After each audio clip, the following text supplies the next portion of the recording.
Hi, this is Graphically Alex coming at you with all things fat related. If that's something that interests you, please subscribe. I'd love to have you. So, we have to dish a little bit today. There was some drama with the girls. I don't know if Allie thinks that we're not gonna know, or like if they think that I'm not gonna know things. It's like, honey, you guys are public. You need to keep that aware. But you guys saw on my channel, I posted this when I saw it. So Allie of the Fab Fatties, the one who quit, the quitter, the one who I said here, I hope I was a part of the reason why you quit. I was. Or I hope I was, I should say. I don't know if I was, but I hope so. But the reason why I think it could be is look who's here. Me and Lisa are on here. And we're suspiciously next to each other, which, interesting. Were you subscribed, Allie? Have you been watching? Have you been watching? I wonder. So she writes, 2 people on the internet who scream that I need a hobby instead of a fat positive podcast have a hobby of watching fat girls on the internet and talking shit about them. Cool. So here's my thing. I did say that they needed a hobby. I did. I said it because I think that they're obsessed with being fat. That's basically their whole life, their whole identity. I think even the idea of making a podcast about it is a bit ridiculous because there isn't that much to talk about. Honestly, you have to, at a certain point, you're going to be digging in the trenches of nothing, basically. Really digging. Or you're going to have to make stuff up or try to create connections that don't exist. Because the experience of being fat on a day-to-day level is not that interesting. It has to be made interesting, which is something I talk a lot about on this channel. I talk about how it is a toxic ritualistic drive to try to make being fat your personality, to try to make being fat your identity. All of these different aspects that I talk about very often. So when I watch them, there's a lot of times where the podcast is so boring. There have been times where I've had to really up my emotional pitch just to make sure that you guys still watch, because they are that boring, because what they're talking about is so minute or so nothing. So I've actually felt pressure to perform better or like perform louder or more extra. There were a couple of them, particularly in March, that I did where I was like, I need to do this because I could point out the toxic ritualistic behaviors, reinforcement, etc. that they're doing, but most people wouldn't even notice it because it would fly under the radar. So I would often have to talk a lot louder, be a lot more emotional so that you guys could catch it or see it because it's so boring. So when I said they needed a hobby, I was saying because you guys are boring as fuck. Your podcast is really, really boring. It's not enough material. It doesn't matter. Nobody cares. It's a huge issue.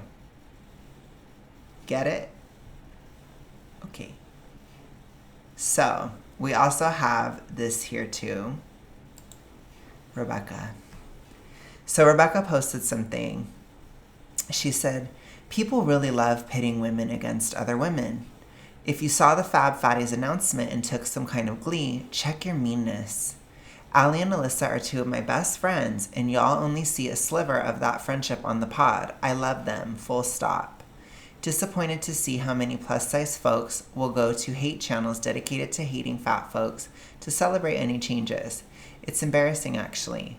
People without good character will always show themselves as such. So let's break this down piece by piece. People really love pitting women against other women. Honey, you guys have enough issues yourselves. Nobody has to pit you against each other. You guys cannot get along to save your lives. Don't even. Check inside the house before you're trying to check anyone else. Period. You guys very obviously don't get along. Very obviously. Not all the time, anyway. Clearly, there's problems. Rebecca? And you guys already ousted somebody a while back. So you don't really get to say that. You don't get to be on a high horse about pitting women against other women. You've had women enemies. You probably currently have one now. Because Maria has been in comment sections, which is also what this post is talking about. If you saw the Fab Fatties announcement and took some kind of glee, check your meanness. First and foremost, it's drama. It's interesting. It's like, oh my gosh, what actually happened? It's also just a change. You may not understand how social media works, Rebecca. You may not understand how having an audience works, which is embarrassing because you have a podcast. You should understand these things, but let me go ahead and educate you. I can be a bitch right back to you, Rebecca.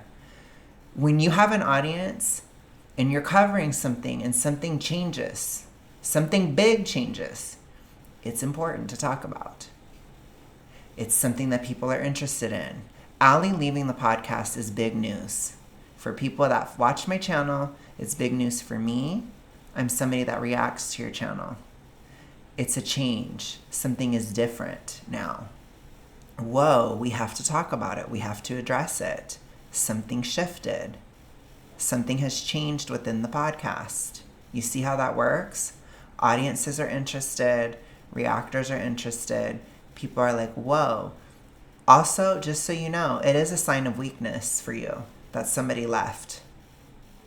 I don't know if you were aware of that, but you look weaker now because somebody left. Again. It's not looking good.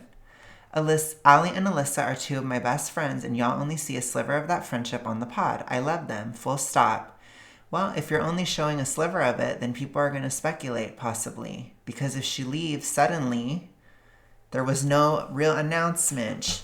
Allie didn't say, oh, I'm leaving because I need to go do this now. Oh, I'm leaving because this, that, and the other. She didn't do that. So again, you guys flopped. You always flop. I'm telling you. And I can criticize you on many different levels. You are flopping from a public relations standpoint. You didn't say why she left. She didn't say why she left. That's huge. That looks bad, especially when you already had somebody suddenly leave. It looks like there's problems. And unless if you guys want to address it, you want to prove things wrong, then people have every right to speculate, myself included. I have every right to believe or speculate or wonder, at the very least, if there were personal issues. Now you're saying there aren't. Okay.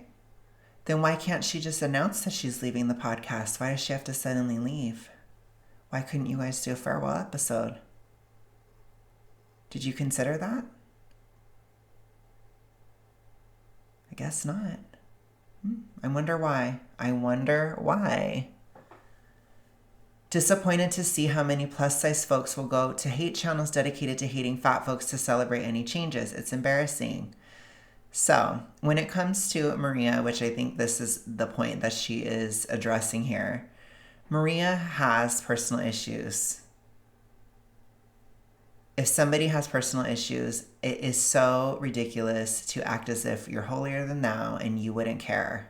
I'm sure you would be just as delighted if something happened to Maria that was not good or whatever. You probably would be just as happy, or more so even. Who knows?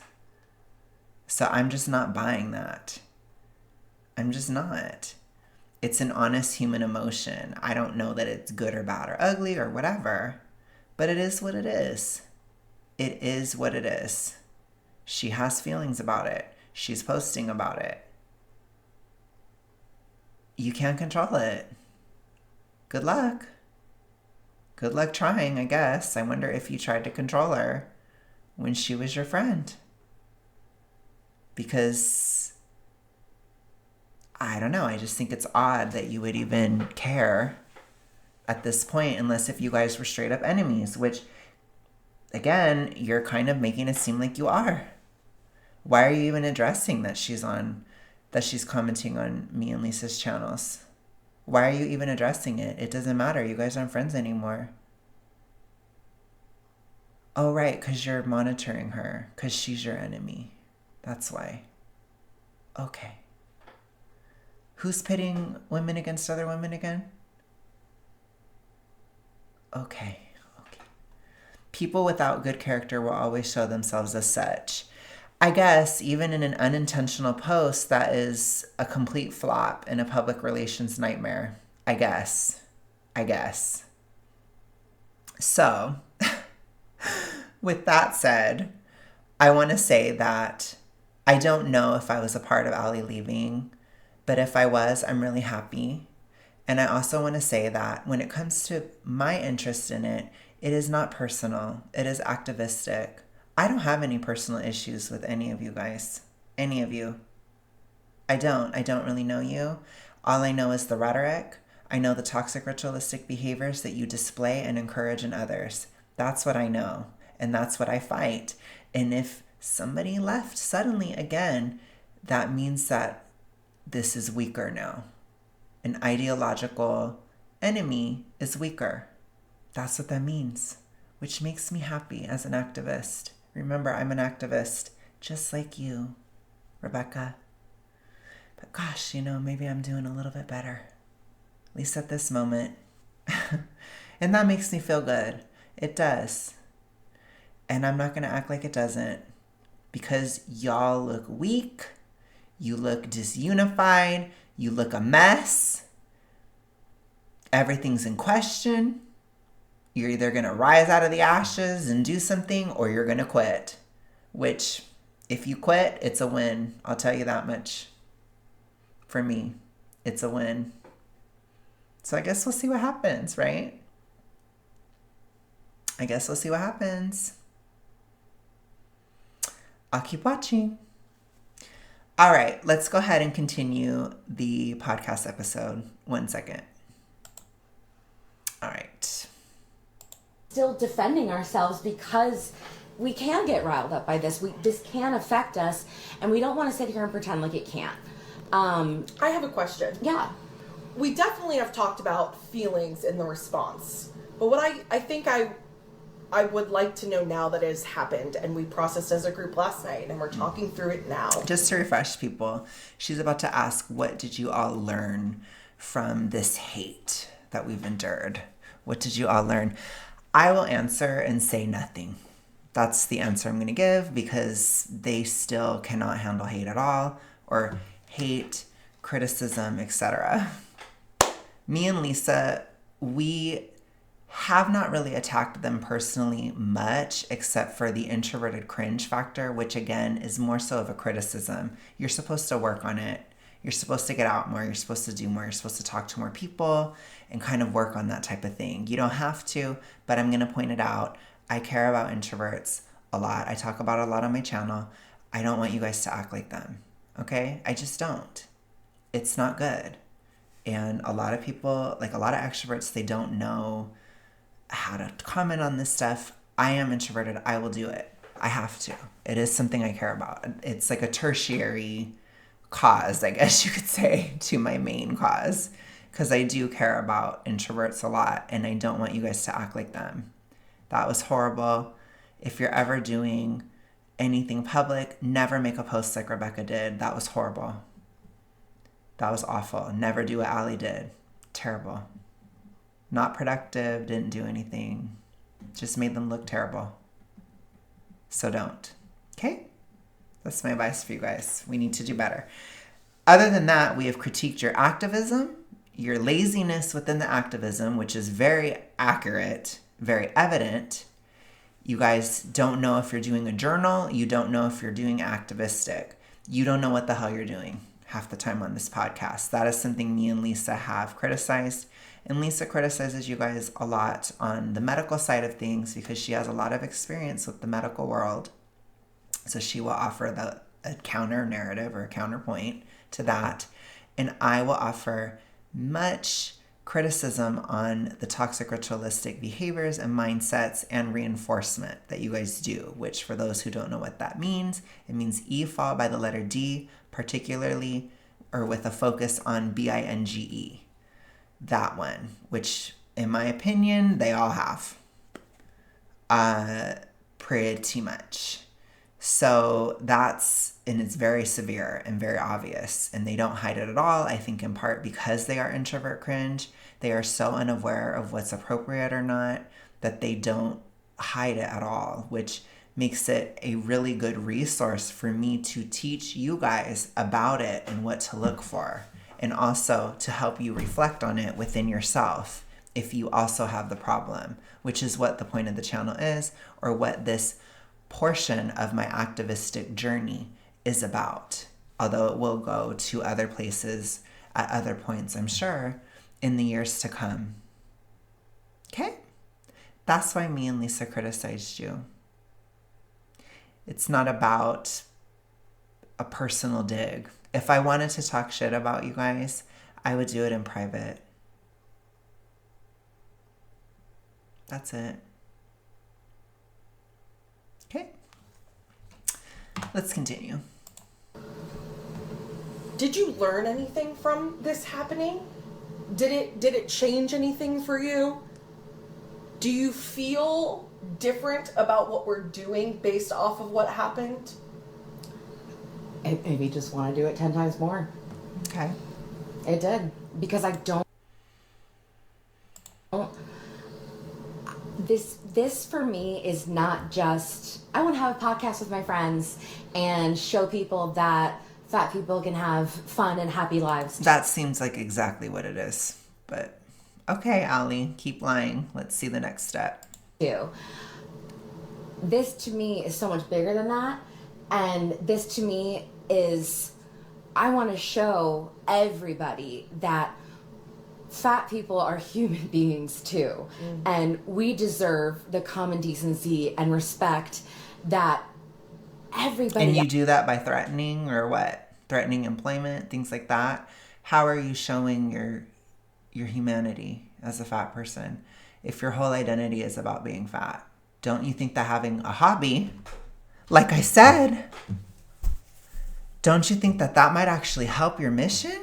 Don't you think that might actually be a valid criticism? Because wow, Allie isn't just about being fat. She's about something else too. Oh my goodness. It can be really humanizing to have a hobby. It really can.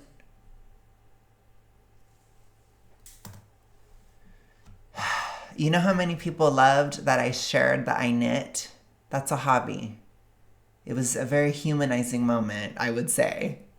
I mean, it's weird to talk about it in that way, but it is. A lot of my viewers are also knitters. They loved it. I had my All Too Well scarf. I talk about being a Swiftie. That's also a hobby. Guess what? They don't have anything to do with. They don't have anything to do with being fat. Wow. Wow. Isn't that crazy? Don't you think that could be humanizing? I guess. Now I'm getting back into video games and stuff. That's another hobby. My gosh, I've been playing Sims and Spore, and I've been loving it. I've been loving Spore. And I got back into like J-pop from the mid-2000s. That was in like a lot of the video games I played back then. I'm having a whole moment. I'm having a moment. Because finally my dopamine is restoring and I'm becoming more normal again after like this journey. But I'm just saying like that could help your mission to humanize yourself. Talk about your hobbies. Might be interesting. Else seems to get. Especially on your own personal social media, which I don't follow, by the way, so I don't know if you've done that. But, I mean, even just mentioning things, you guys have long-form content, it's not that hard. So I don't know if that was like, that's such a burn to say I need to get a hobby. No, you're just proving it further that I'm right. And that for some reason, it is still socially acceptable to publicly mock and ridicule and say the most disgusting things about fat people, and it's okay. And you can just show up at your job the next day. You can show up at your family gatherings. You can just... Yeah, it's a wild thing that you cannot control every other person in the world. I think it would be a lot more productive to work on controlling yourself and your own impulses and things like that, which I know that that's something that a lot of people don't like to hear in this space, or like in the FA space. You guys don't like to hear about self-control or controlling your impulses or things like that. But it's important. It's not just important in terms of the issue of weight. It's important in life. You can't just run with every single emotion. You cannot act like a toddler. And toddlers don't get to control everybody else around them either. So even if you want to act like one, they're not in control of the situation. You're also not going to be in control. None of us are. I can't control what other people say about me. You can't control what other people say about you. It's a reality. You do your best. You hope that people see what you're trying to say. But if they don't, then oh well. Then you either didn't do it well enough, you didn't do it clearly enough, or that person just was not going to hear what you had to say. And you keep going. That's it. I guess that's what you should have learned. Maybe I didn't react to it that well. Maybe the way I did this, it wasn't productive. That would have been an interesting way to learn, or an interesting thing to learn, but that's not what you got from it, clearly. You can have a YouTube channel and make money off of it, and I think that's disgusting. And for me, it just makes me want to do this 10 times more and keep going, and that's making my fire burn brighter. Well, you quit, so I guess it didn't burn bright enough. It didn't. Because this can't be okay anymore. It can't. We deserve... I'm so sorry. We deserve every common decency, every human decency as everybody else. And I think the problem is that common decency and everything is given freely to them. And it constantly feels like we have to earn it. Yeah. Yeah. And that's not right. Yeah. I think one of the things for me is... Okay, so I'm going to take a lot of what Maria says with more of a grain of salt because she kind of has disavowed this video. She said this video is gross. So I'm going to just she isn't there anymore. But I'm still going to respond to the point just as an idea. This isn't about, it's not really about any of them as a person. It's more about their ideas, basically. That's what I'm critiquing most of the time when I do this, with the exception of the introvert cringe, which I already addressed that. But in terms of what she said, there are parts of me that do understand. I think that, again, there's a difference between what they would call fat phobia and what I would call social roles. So the best way to look at it would be to look at height. So if somebody's short, they're expected to sit in the middle in the back seat, for example. Is that fair? Is that good? Is that whatever? It's not necessarily. Maybe somebody doesn't want to. Maybe they have to fight to sit in the front seat or something, right? It wouldn't just be given to them if they were really tall. Or let's say a tall person doesn't want to get stuff off the top shelf for someone else. Can you fight to not? Yes. There have been times, I'm 6'1". There have been times where I didn't want to help somebody at the store, and so I said no.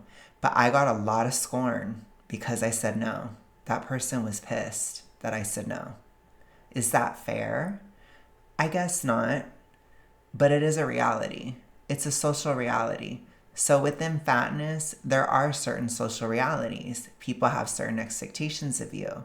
And I will even categorize them based on different sizes. When a person is in a small fat category, they're expected to be nice.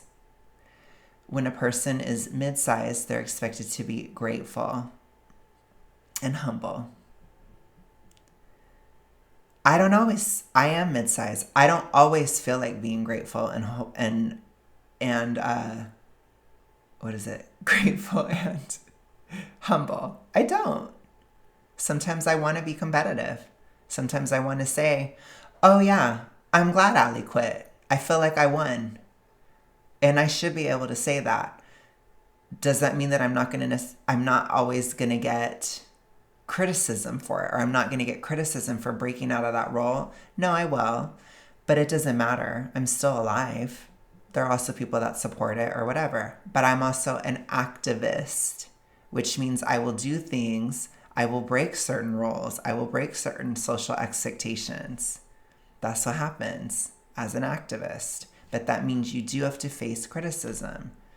I've had a very persistent hater that is so mad at how I've acted. It just happens. And sometimes more people are going to be on your side and sometimes more people are going to be against you. But that's a part of the gig. It's tough, which she did quit for whatever reason she quit. She did. So it's not her mantle anymore. She doesn't have to deal with it anymore. As far as like social roles and whatnot, you can always rebel against them, but you're going to have criticism for it. And that's something that we have to be aware of, because we live, as people like to say, we live in a society. We have to try to work to fit in when appropriate and stand out when appropriate. It's challenging and it can be difficult for introverts to pick up on those things, especially within a changing landscape like weight loss, where you're changing. It can be tough. I get it. So yeah, I understand the roots of what she's saying, but I do think that Alan does get a lot of criticism for how he acts. In some regard, he may even get some from me. I'm debating on if I should react to that video, because I may actually have some criticism for him too. But I don't tend to want to do that all the time, because there are not too many of us in anti-FA, and I don't have that much judgment or criticism for people within it, because it's like we're all doing our own things in our own lanes, and people have different styles, and that's okay. And there's a lot of people that Alan has helped, and I do respect that. So while I may do things differently in certain regards, in other regards, I would agree with him. And in most of them, I probably would. And I think that that's kind of what it all comes down to. But this is me breaking down activism and this type of stuff. That's where it all comes from, basically. So, point is, he still gets criticism for what he does. He just also gets support. And it is seen as more appropriate for him to act that way because he's in shape. That's true. But it's also true that somebody can become in shape. And if you want those certain social roles to apply to you, or to not have them apply to you, you can change. But I will always advocate it needs to be with your health put first, because we don't ever make changes just for the sake of social reasons. That's toxic ritualistic, which I will say. So let's go ahead and continue. What brings me fulfillment? What makes me feel good about myself? And what makes me feel good about my life, what makes me feel like I'm living a life well lived, is being a place of positivity, support, openness, acceptance. And it made me think about the community he's cultivating and how threatening our community is to people. Mm-hmm. And it made me just remember again that, like, sometimes I forget that we do face, I know we faced bias and such, but most people in my daily life are pretty nice to me. So sometimes I forget, how strong these feelings are, because a lot of people aren't brave enough to say it to our face, right? And then I think, damn, it is so important to have spaces for us, by us, where we can let down our guard, where we can peacefully exist. And, you know, I've done some of that work with Charlotte Plus, with Maria since we started it. But yeah, there's this thing called private life. I don't know if you guys remember it, which is weird. As introverts, I think you guys should remember that people have private lives. That's where a lot of that stuff can happen. That's where a lot of that stuff can be. And it's perfectly fine. When you're in a public sphere and you're especially within public debate, you have to expect that there's going to be some pushback sometimes, especially if you are an activist, especially if you're an effective one, which, by the way, patting on the back, not being a humble mid today either, because them talking about me, I'm doing a good job. I think I've carved it out for myself, and this podcast is just another way to make it, yes, a place that I can feel safe in and comfortable in, but also give another place for people to land and have these conversations and have these understandings. And that's I feel like I can lay my head down at night feeling really good about how I'm contributing. About how you can reinforce the toxic ritualistic in others. Okay, well, I would not be able to sleep at night if I was doing that. I do the opposite. I don't reinforce it whatsoever. That's how I can sleep at night, knowing that I don't reinforce it. I don't reinforce the toxic ritualistic world. I don't reinforce these ideas. I don't reinforce these behaviors. In fact, I fight the underpinnings, I fight the logic, I fight the DIS order behind it. That helps me sleep at night. I slept 10 hours. I had nightmares though, but they weren't like my tortured nightmares I used to have. They were my mid-sized princess nightmares. Like I had a nightmare that my teeth were falling out. Another nightmare I had was that my cell phone was breaking. Like they're MSP coded nightmares now. So I don't even talk about them that much because they're kind of like, really? Like one of them was that my home was flooding. And I was like, ew. And like we were going to have to get the roof fixed and stuff. Like that was a nightmare for me. I mean, and then like my tooth last night, or like that was weird. But I still slept 10 hours. So just saying, I did. To the world. And that's just, it kind of reiterated that mission for me, if we think about it that way. I was weirdly inspired. Not to take his products and to lose the weight. No. Oh, okay. I Make sure you virtue signal there, girl. You need to make sure they don't think that. Even though you saying that, it almost seems like he did a little bit. I think after the emotions settled and I said, and the shock was big for me. Especially because, like, yeah, you guys have large followings, but our 4 Fab Fatties Instagram page is, like, still under 1,000. Wait, So what'd she so it say? felt like a very inspired. Not to take his products and to lose the weight. No. If you need water. Oh, okay. I think after the emotions settled and I said, and the shock was big for me.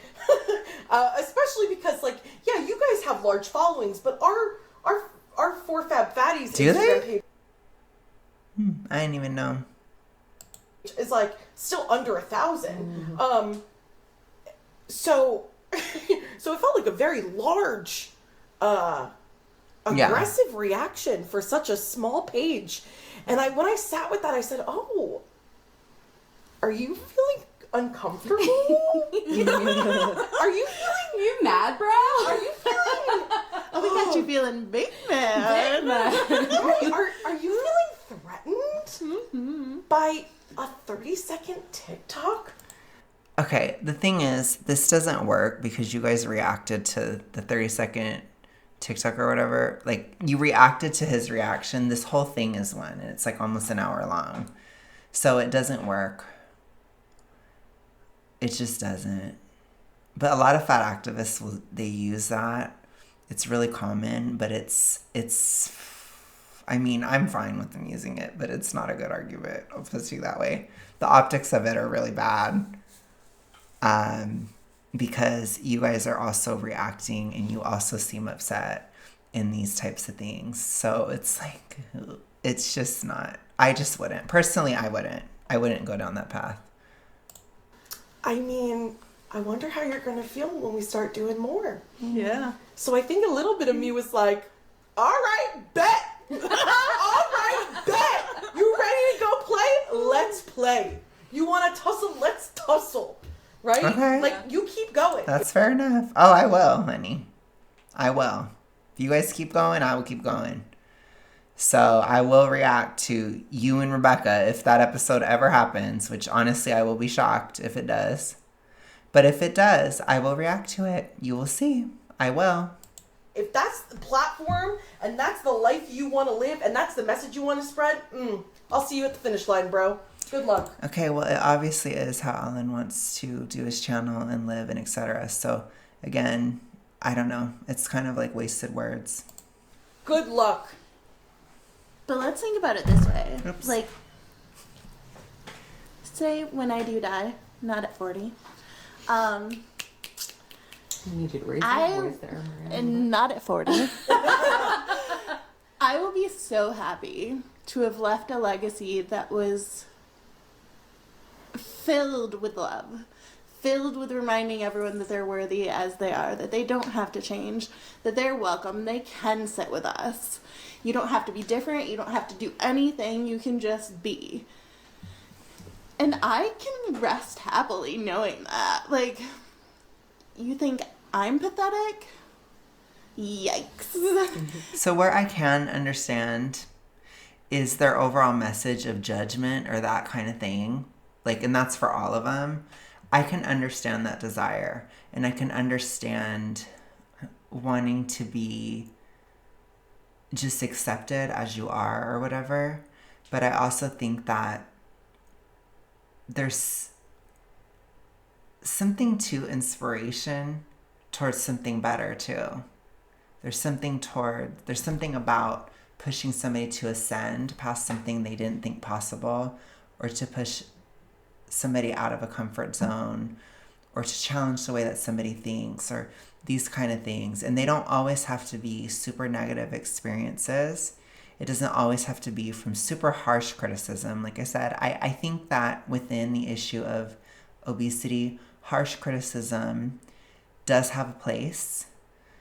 But I also think that soft criticism also has a place. You know, I'm very supportive of all of these different kinds of approaches for different people. And I've talked about that a lot on my channel. That's why I don't often go after things. If I were to ever react to Alan, it would be just to say, this is what I would do versus what he does. That kind of thing. I'm not necessarily going to put a value judgment on it because it works for a lot of people. Just like, seems like my approach has been working for some of you guys in my audience, you know. And I'm hoping to continue to make this issue more prominent. There's a lot of work in making people care about this. So that's hard. But anyways, there's more to life than just being who you are in the moment. There's also evolution. And that can be scary, but it can also be truly liberating.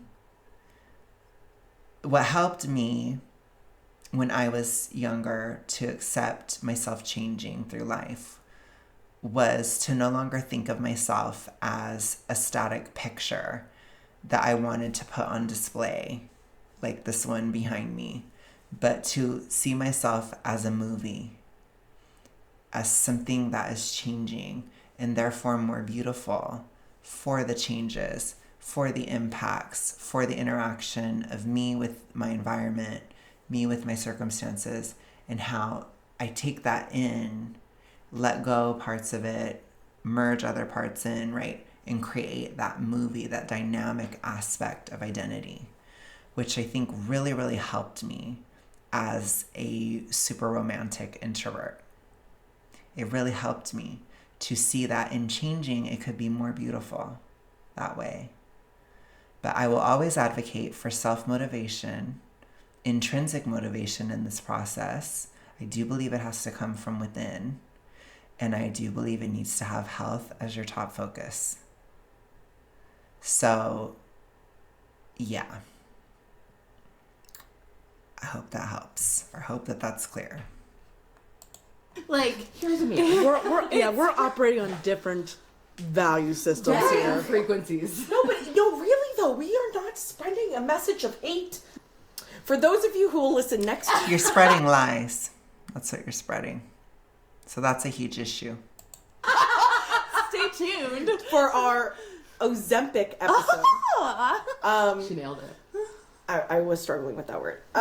For those of you who watch next week, I think you'll even see in that message how careful we were at making sure people don't feel judged and ostracized. And I mean, any negative feelings towards us, right? We tried to be genuine to how we feel while respecting everyone's boundaries. I just think we're sending a very, very different message. Because we're trying to be so inclusive. Yes. We were trying to create the most safe space and the biggest... I know, but you guys could have started with yourselves. I mean, the optics fail. Like, we're trying to be so inclusive, and then we lose people. It's like, I don't know, you guys. Maybe you should reflect a bit, especially now. Maybe, you know?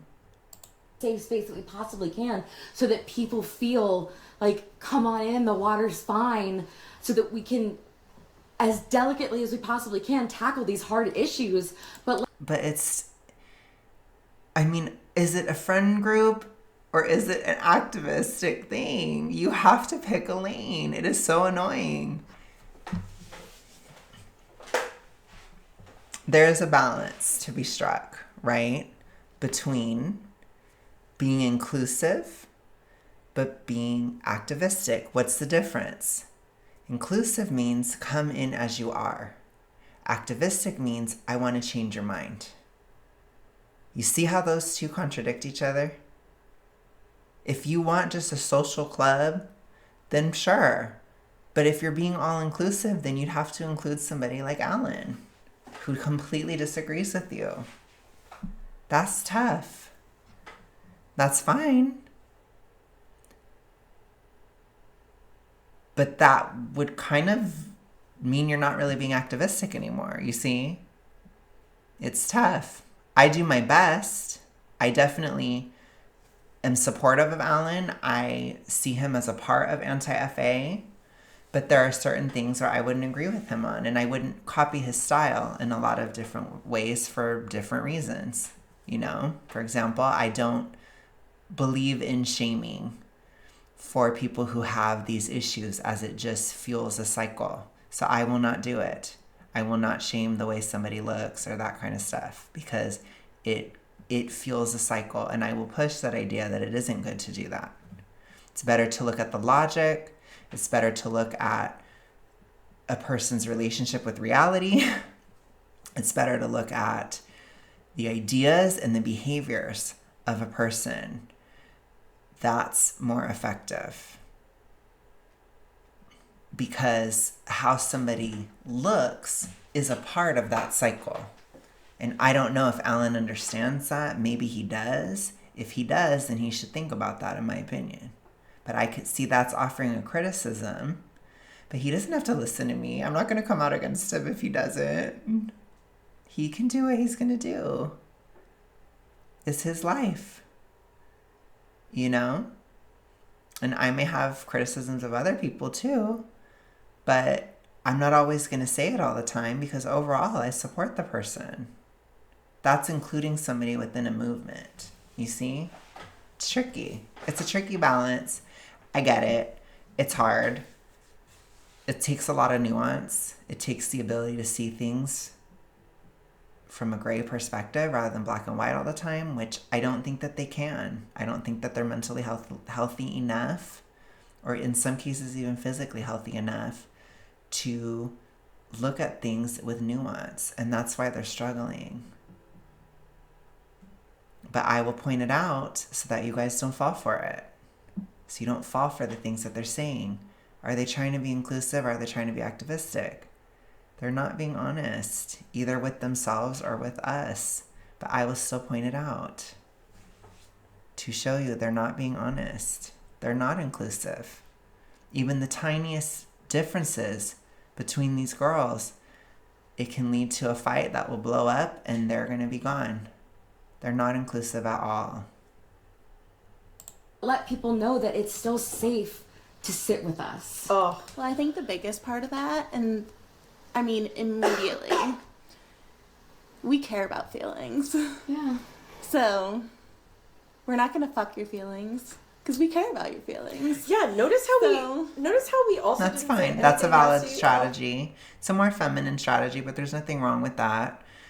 But, I take, a different path. I wouldn't necessarily say fuck your feelings, but I would say you're being delusional, about certain aspects. I would say something like that. I'm not going to encourage your DIS order, ever. I'm not going to be complacent with it. I'm not going to act like it's healthy to be super morbidly obese. That's not going to happen. So your feelings do not determine reality, which I think is a super important skill. But yeah, do you have to always be intentionally harsh? Not necessarily. But is it also helpful sometimes to be harsh? Yes, it is. So it really depends. It's up to the person. It's up to the messenger, and it's up to who's hearing the message. Because it will be different for everybody. And that's also reality, which means, guess what? None of us in anti-FA can be the supreme overlord of all. It doesn't work. You can't do it alone. So you need different perspectives or different people to help, because we'll speak to different people. That's the point. Okay? This person, I mean, I can. I know, but we Totally didn't. do. But We we talked. didn't. We talked about how we don't like what they're doing for a living, and we think that's. But we're Not not cool, but talking we about never- his appearance. We never Not attacked his talking appearance. about anything. And I think it's better that you didn't. It probably made some of your argument better. I'm going to share something personal. I also, in the midst of all of these comments and this video and everything, we all collectively have had a rough week outside of our internet lives. There's been a lot going on, and I was at a funeral this week for a dear family member, and You still were in control of what you were posting and stuff, though. So, and it's not connected. So I don't know if that might be an introvert fail. I don't know how all of these failures, or all of these flops, I guess we should say, I don't know how to categorize all of them, but you're still in control of what you posted during that time. So if something was really bad happening or whatever, then maybe lying low would be a better strategy.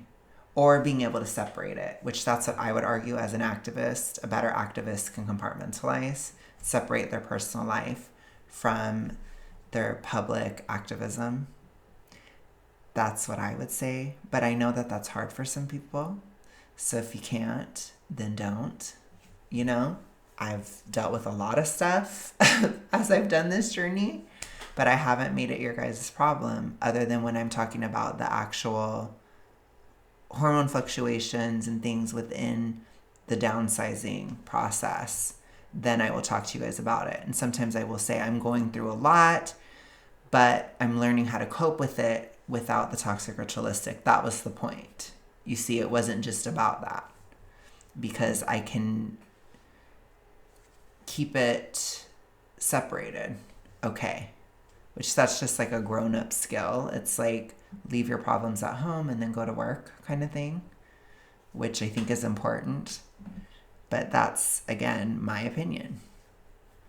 That's my opinion. And something really, really, really stood out to me that I think I'll take with me for the rest of my life. Everybody had a chance to kind of stand up, or everybody who wanted to had a chance to kind of stand up and just speak fond memories of him and tell their stories of him. And the biggest takeaway was that everybody who stood up talked about how he made them feel. About at the end of the day, whether he got things right or wrong, it was his legacy is how he made people feel. And I think ultimately that will be ours. That will be our legacy, is we care so much about how people feel and how we make They don't. I'm sorry, no. people feel and how people feel when they're around us. And No, you don't, Allie. I will just say it personally. You don't, Allie. That's not true at all. So you're lying. I won't speak on all of them, but I will say for her, she's lying.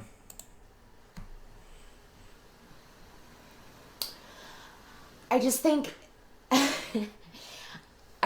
that for someone to be so filled with hate that's what they try to instill in people, I feel so... It's not really an argument, because I don't think Alan hates you. I think he just disagrees with you, doesn't like you, and at his worst, probably doesn't like how you look, you know? But hating you as a person, it goes a little too deep, probably, within this space. I don't think that it's always that complicated. He probably hates your rhetoric. He hates the things that you say, right? All that stuff more than anything. That's probably what he hates. Just like you hate his rhetoric, you hate the way that he talked about you guys. You hate everything he stands for. You do too. You know, I told you guys as my channel what I hate. I hate the issue itself probably more than anything. With the fire of 1,000 suns, I cannot stand the toxic ritualistic. It controlled my life for over a decade, very severely. It took me 6 years to get out. The amount of anger or rage that I feel at it as a concept is something that will probably blunt everything else, honestly, because it took a lot of my life. And it's very personal. But as far as you guys, I don't have that feeling towards you guys personally. I don't. There are some in FA that I really, really dislike, which I've named names, like Aubrey Gordon, for example. I really don't like her. I don't like her at all. I just don't. I don't know that I hate her, but I see her as an enemy. I'll put it to you that way. So, you know, I don't see you guys that way. I don't have any, there's nothing personal really, but I will still call out the BS. And I do still think that Ali is a huge liar. I do. I just do. How she talks and what she says, it doesn't align with what she does or how she acts. And I'm going to point it out. I will. So maybe that was a personal dig, but it is what it is. Sometimes I'm going to do it when it's warranted, I guess. Or maybe just, I don't know. I just couldn't help it. I'm sorry. I'll just be real. I just think that you're kind of a liar. So sad for him. I feel so sad for that guy. I think you're disingenuous. That's the word. You're disingenuous. You're fake. That's how I view you. But again, I don't like, as a person, it's not that deep. You know? It's not. It's just like a criticism. It's not like a hatred of you for being fake. I'm just criticizing your fakeness. So I know that can be hard for some people to understand, But yeah, there's a difference, is all I'm trying to say. But I'm going to choose to live my life like my cousin, who I just lost. And I'm sorry. because that is what I truly care about, is how people feel when they're around me. Yeah. Okay, and that's you. And other people have different values. So, you know, it is what it is, I guess. I think one of the things I had to do after all this is kind of look at myself and say, you get to continue being you. Your life continues as normal. You get to hug your dog and kiss your dog and keep on going. That this is not something that actually stops you. And that's what he wants. He wants us to stop. Yeah. He wants there to not be. I do too. So again, I'm going to keep saying I'm so happy Ali stopped. So happy he stopped. I do too. I do too. A win is a win. It's a huge win. Huge win. People positively, proudly, joyfully existing as fat people online. And that's not why. It is dehumanizing. Marie keeps saying putting the human back in humanity, right? Mm-hmm. So truly recognizing that fat people are full humans with loved ones, goals, lives, dreams. Okay, well, maybe you guys should try to show that. That might actually be helpful to that point, because I don't see it very often. When I watch you guys, all I see is the DIS order. It's like in flashing neon lights. That's all there is when you guys talk. That's a huge issue.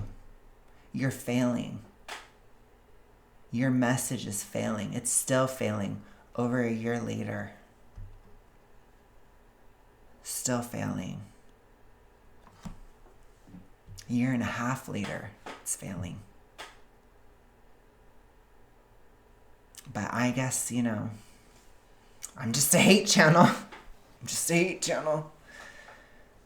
So I guess whatever, right? Because the whole point of saying that is that you try to discount a person's criticism, or you try to just get rid of it, block it out, that kind of thing, by just saying it's just a hate channel.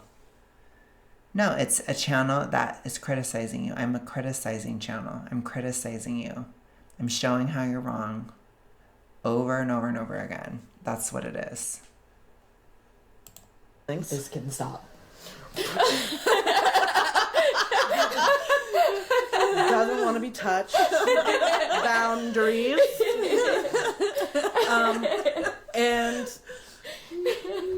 And you know, whenever we do encounter people online who want to deny us that, kind of building some coping mechanisms to dealing with it, because unfortunately we don't get to shut them down, right? Like freedom of speech exists. It's shocking. You can't control people. So within the toxic ritualistic, it's a desire to control others, just as a desire to control your life. You know, it's a control issue across all of them. It's a control thing. So she's dealing with the toxic ritualistic concept of wanting to control other people's behaviors or thoughts. That's what that is. Doesn't fall under harassment claims. But we tried. I tried multiple times actually. And so, you know, what are the coping mechanisms? How do we deal? So they try to just shut everything out. They just try to shut everything out. See, I engage with it. I engaged with their criticism. You see that? I don't always. It depends on the situation. But in this case, I wanted to engage in the criticism. And I did. See? Did I go on a rant? You just hate me. Oh my God, did I start crying? Oh my God. No, I didn't. I engaged with the criticism like an adult. That's what I would suggest. Moms. Oh. Maybe I did it spicily, angry. you know, MSP style, but I still engaged with it. I didn't just block it out. I didn't report you. I didn't try to shut you guys down. I didn't try to do any of that. I don't have to. Because I'm not threatened. You guys are. That's your style. I'll tell them. We will take revenge. I'm gonna tell my mom. I'm gonna tell your mom. You also see this with Aubrey Gordon trying to take down Angelica, for example. They don't want to engage with the criticism. They want to just block it out, which is not good. That's also not activism. In my opinion, that's rooted in pathology. That's my opinion. It's pathological. Don't find My her. mom is gonna call your mom. Yeah, well, yeah. That cracked me up so badly because you always touch us when we're upset, and then you're like, get the fudge off me. It's so true, though. Dazzling interpersonal skills, you know? I grew up with a mom who flinches when you touch her, so just know that it's like I can take a little bit, and it's like, all right, I'm done. So I think all this Work at it. Keep working on it, girl. has just reminded me that misery truly does love company. If they see people even living with a little bit of joy. See, that can be so... Again, I know this is not about Maria as a person. It's about the idea. It can be very easily weaponized against FA because a lot of fat activists seem very miserable. And it seems like they're encouraging people to gain, people to stay within it, etc., etc. And a lot of them are miserable. So it's not the best argument, in my opinion, for those reasons. That's when they want to attack because they're not happy people. And so that honestly just makes me feel bad for them. It's another reminder that you can't hate your way to a better future or a better tomorrow. Like, I honestly wholeheartedly... I agree with her there. I do. I've tried it. I think that there are times, and there have been times throughout this journey where where negativity has been very motivating. So about a year ago, my tortured era, as I brought up a lot in the last video, the negativity about my situation, it pushed me forward at that stage. But today, in the mids, it doesn't work. So you also have to allow your emotions to shift throughout the journey. You have to allow motivations to change throughout the journey. You have to allow for these things. It's very helpful.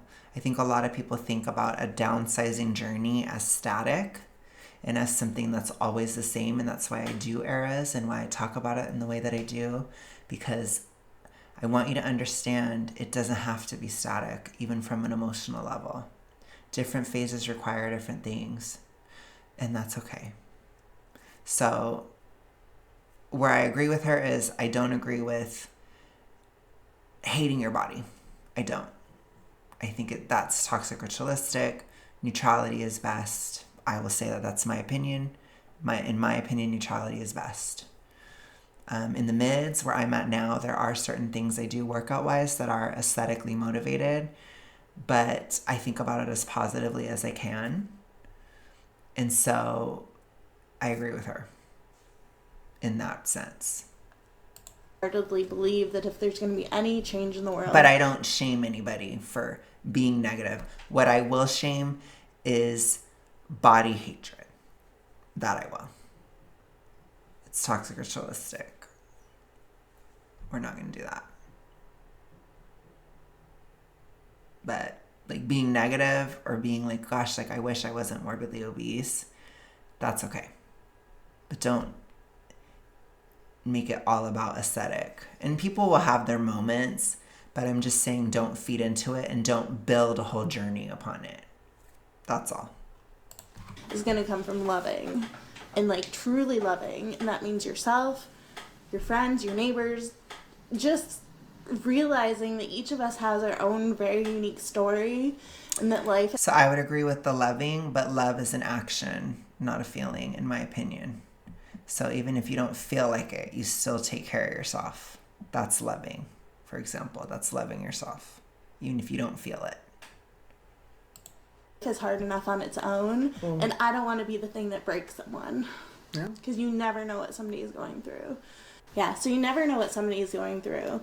You never know, how close they are to the edge. I know as fat people, there's a lot of, stigma that, a lot of us have depression and anxiety and all these things, and guess what? You're right. Being overweight can contribute to those things, so it's not just, a random coincidence. It is also physical, especially when you get to supermorbid obesity and morbid. It's almost impossible to be happy at those stages. It just is. It's very, very hard. A lot of people have depression, anxiety. Right, and a lot of everyone does. Yeah. But I think when A lot there's of just people are so very much overweight. pressure to change literally everything about yourself, that you're not worthy as you are, that you don't deserve. It is a big ask. I'll always say to people, it is a big ask. It doesn't mean you shouldn't ask it, but it's a big one. And respect that. Because when somebody's super morbidly obese, there's a lot of transformation in that process. A lot. So respect that. Take it seriously. But also, you should still ask it. Because it's better. Somebody who's been there and is on the other side, it is much better. Much better. Deserve to exist. You don't deserve this decency because of how you look. Mm-hmm. Yeah. Why wouldn't I be depressed? What? That's insanity to think that some of us wouldn't have those struggles. And one of the things that kind of makes it all worthwhile is knowing that because I've had those struggles, that I can empathize with people. Mm-hmm. I can relate to them. I can remember that, yikes, those words were harsh, what's behind it? And even though this man was so vile, so disgusting, I understand that he's making a living. And I understand that this is what he does. This is how he lives. He doesn't see it as being wrong because it's money to him. And as much as I feel sad for him, I don't hate him. I wish he would find an actual job. And she has the right, you can have that opinion. You know what I'm saying? I don't agree with her completely. I do think that Alan does help a lot of people. And I think that he gets satisfaction from that. He does a lot of coaching and that type of stuff too. I don't think YouTube alone is his only income. That's my opinion. I don't know. I haven't ever talked to Alan or anything, so I don't know. I don't have any added perspective. But I'm just saying that's what I see from the outside. So yes, he does make money, but I don't know if you guys were making money doing this. I don't know. I don't know. I don't really know. I know you guys had a Patreon and stuff, but I don't ever shade activists for trying to make a living while they're doing it. It's I get it. We have to survive. You know what I'm saying? You have to go on. You have to be able to live still, as an activist, or you have to be able to still have a life somewhat. It is a job. I don't know if Alan considers himself an activist, but in a sense he kind of is, at least partially, I don't know if he identifies as such, but I would say he probably does to some extent. And that is a job. Activism is a job, So, just saying. It doesn't involve just terrorizing the internet. I was gonna say hate baiting is a thing. Selling hate. People get into the hate baiting content. That's gross though. It is. Why would you want that for your life, and what a legacy to leave, as I said. So, yeah. I didn't know better. You said, right? Sorry. About what? That was an inside thought that came out. No, put it out there. Why would people want that for themselves? I didn't know that there was something else. Right. I bought into it because Right. that's... And I think all of us at this table have at one point throughout our lives. But I actually think that's that at the end of the day is really why we're doing this, because there is another way. Right. Like There's you another life. you actually don't have to hate yourself. And I'm You don't, and you can also downsize without hating yourself. You can also do it stably without regain. It's called leaving the DIS order behind, getting out of it, understanding that part of the cycle is reductive. That's also part of it. Being overly reductive is a part of the cycle.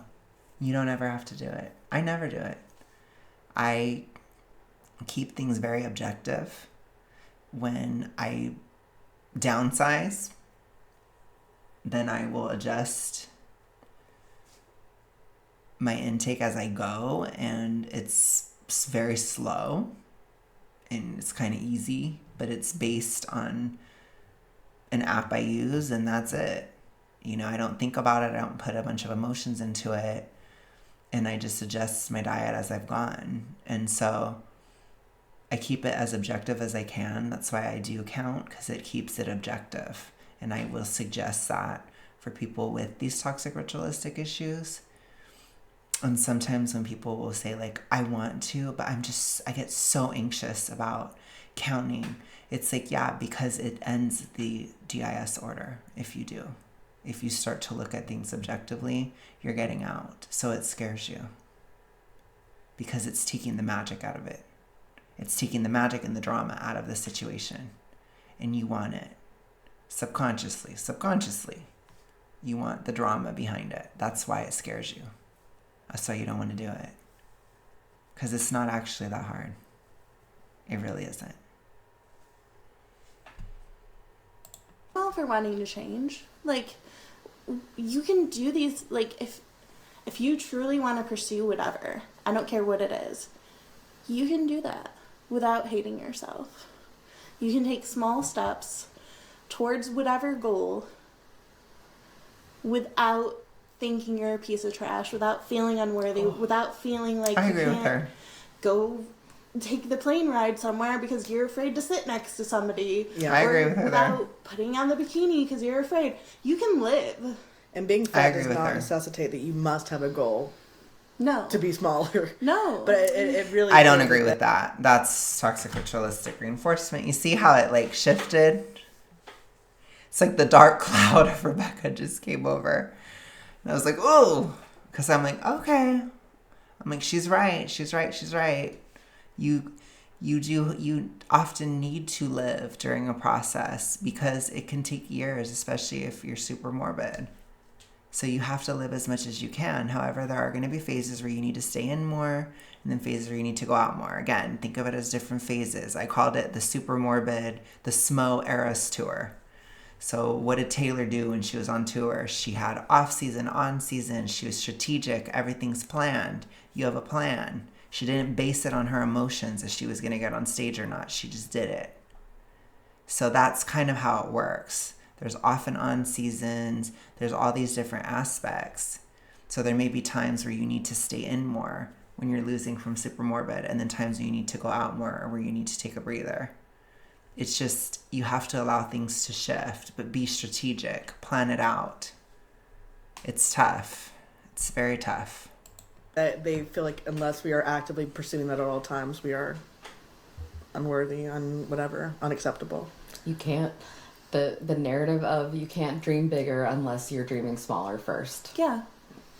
And we're refusing. Okay, but what are you doing, Ellie? Where's the big dream? What is it now?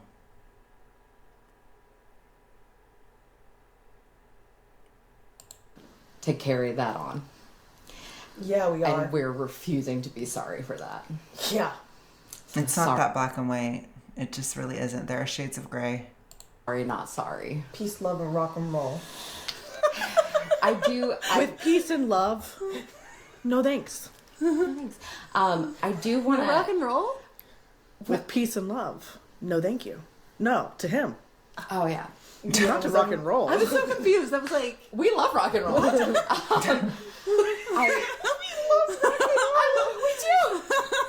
I want to go That was back a little just awkward. quickly to one of your points, because it was also something that I talked about this past week.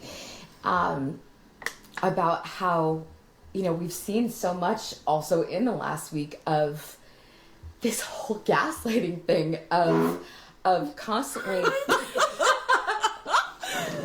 Where are you going? My leg is actually dying from trying to sit like that. That's fair.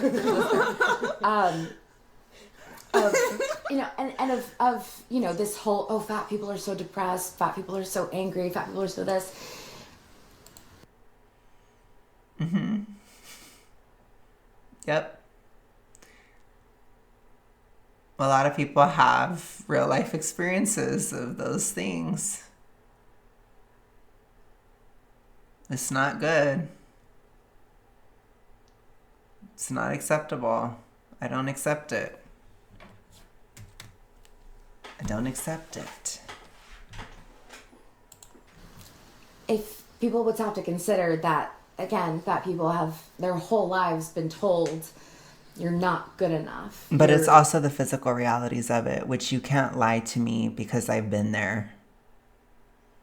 And I was in complete isolation in 2020 for obvious reasons. And I still struggled. And it was horrible physically. I worked from home. I never was around other people.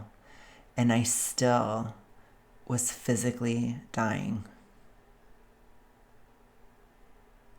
And it's a reality because even for me, before that time, I was thinking, oh gosh, like it's just because of all this crazy drama in my life. That's why. But that year showed me, no, it isn't. And it affected me emotionally. It affected me psychologically. It affected me physically. I started to get so attuned to my body because of being so isolated. I could start to track like different times of the day that my hormones would go crazy and stuff. Like clockwork. And nothing was happening because I was just alone. I'm not saying it's good. It's very bad to be isolated that long on a psychological level. It's horrible. And that caused a lot of physical stress. But regardless, it showed me that the physical issues of supermorbid obesity are incredibly loud. I was not able to dissociate from my body at all because I didn't have anything else going on but this glaring issue. And it's a sobering reality that I will always bring to the table because people don't pay attention. Rebecca sat there for who knows how long with her leg feeling so horrible, and she finally had to get up and move it. How long? That's dissociation. It's not good. It's really not good. Our bodies are trying to tell us things, and you don't want to get paranoid and think that it's telling you things all the time. You don't want to be like a hypochondriac. But I'm just saying there's a balance. You're a problem. This is a problem. You need to fix yourself. But then to get bombarded with thousands of messages or comments and a 26 minute but you don't video, have whatever. to be public, so it probably wouldn't happen if you weren't public. And then to turn around and say... And most fat people are not fat activists, so it's not going to be something that they experience, which you need to have an awareness of. Just saying, it's introvert cringe. There it is again. Why are fat girls so angry? Why are fat girls so angry? That is just so disgusting to me. Eye roll. But it was something that I was talking with my aunt last week, and it was actually about a completely different topic, but I think it actually applies to us too, is that they will tell you that we are the bomb, right? That we are the ticking time bomb, that we're just, fat girls are so angry and they're rude and they're, God, why are you so, you need to chill. Like, why are you so defensive? Why are you so this? They will tell you that we are the bomb. But what they'll never, ever, ever admit is that our whole lives, society has been... But you could literally change it. So it's not the case. I'm sorry. It's just not. And also, like, some of that is just a part of being a human being. Like, do you really think that thin people are never judged? Do you really believe that? Because that is a crock. Do you really think that anybody goes through life without being judged?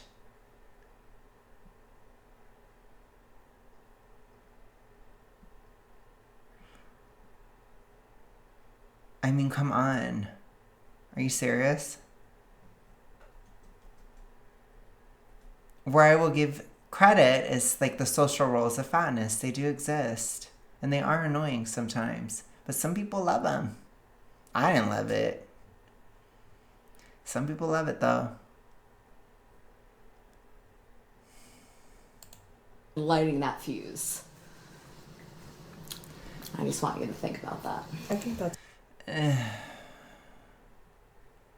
Welcome to the world. I don't know what to tell you. People are always going to judge. That's a part of life. Doesn't matter how thin you are. It doesn't matter how fat you are. It's going to be a part of life. So I don't know what fantasy world she must be, what's the word? Pedestalizing thinness quite a bit. a really good way to wrap it too. Okay, well. Okay, sure thing. So I'm going to go ahead and end it. This was a super interesting episode to react to. I liked it. I liked kind of talking about more of the emotional side of things. I think it was interesting. And I liked getting to know Maria a bit more. That was interesting as well. But yeah, I will talk to you guys tomorrow. Have a good one. Bye.